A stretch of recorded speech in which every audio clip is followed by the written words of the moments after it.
നബി സല്ലല്ലാഹു അലൈഹി വസല്ലം തങ്ങളുടെ കൂടെ സ്വർഗത്തിലെത്താനുള്ള അവിടത്തെ കാണാനുള്ള സൗഭാഗ്യത്തിന് അവിടുന്ന് വെച്ച കണ്ടീഷൻ എന്താ?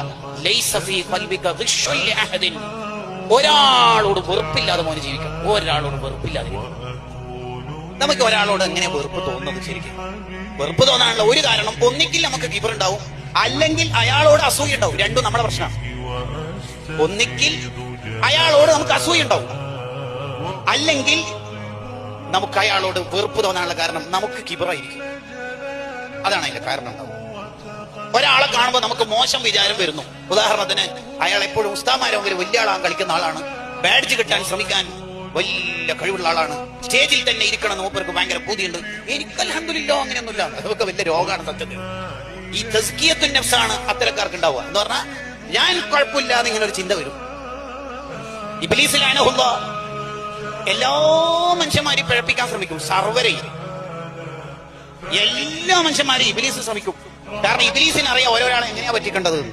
മുഖ്താലിമിനെ എങ്ങനെ പറ്റിക്കേണ്ടത് മൂപ്പർക്ക് ടിപ്സ് കൊടുക്കേണ്ട ആവശ്യമൊന്നുമില്ല.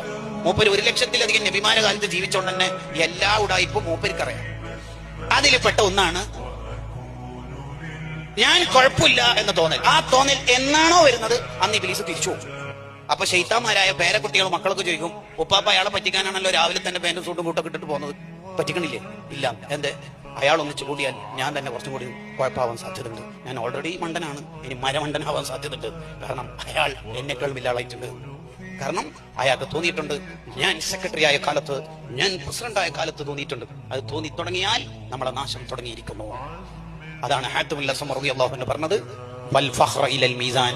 മോനെ, നീ ചെയ്ത അമല് മീസാനിൽ വെക്കാൻ പറ്റുന്ന അമലാണോ എന്ന് നോക്കിയിട്ട് മതി ഈ ഫഖ്ർ വർത്താനൊക്കെ. അത് അവിടുന്ന് മതി, ഇവിടുന്ന് മിണ്ടണ്ട.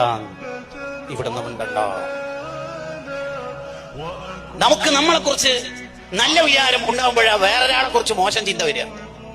അതിന് ഇമാം ഷഹറാനി റളിയല്ലാഹു അൻഹുവിന്റെ വ്യാഖ്യാനം എന്താണ്? അൽ മുഅ്മിനു ലിൽ മുഅ്മിനി കൽ മിർആത്ത്.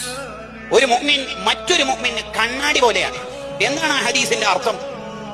ഒരു മുഅ്മിൻ മറ്റൊരു മുഅ്മിന് കണ്ണാടി പോലെ എന്ന് പറഞ്ഞാൽ, നമ്മൾ ഒരാൾ കണ്ണാടി നോക്കിയാൽ കണ്ണാടിയുടെ ചിത്രമല്ല നമ്മൾ കാണുക, പിന്നെ നമ്മുടെ ചിത്രമാണ് കണ്ണാടിയിൽ കാണുക.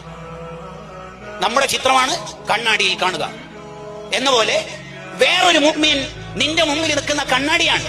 ആ മുഅ്മിനെ കുറിച്ച് കാണുമ്പോൾ ആ മുഅ്മിനെ കുറിച്ച് നിനക്ക് മോശം വിചാരമുണ്ടെങ്കിൽ ആ മുഅ്മിൻ എന്ന കണ്ണാടിയിലൂടെ നിന്നെയാണ് നീ കാണുന്നത്. നിന്റെ ഹൃദയത്തിന്റെ വൃത്തികേട് കൊണ്ടാണ് അയാൾ പൈസന്റെ ആളാണ്, അയാൾ സ്റ്റേജിന്റെ ആളാണ്, അയാൾ ബാഡ്ജ് കിട്ടാൻ വേണ്ടിയാണ് അവിടെ കണ്ടിരിക്കുന്നത് എന്ന തോന്നൽ വരുന്നത് അൽ മർഉ യഖീസു അലാ നഫ്സിഹി, നിന്റെ ഹൃദയം കേടുവന്നതുകൊണ്ടാണ്.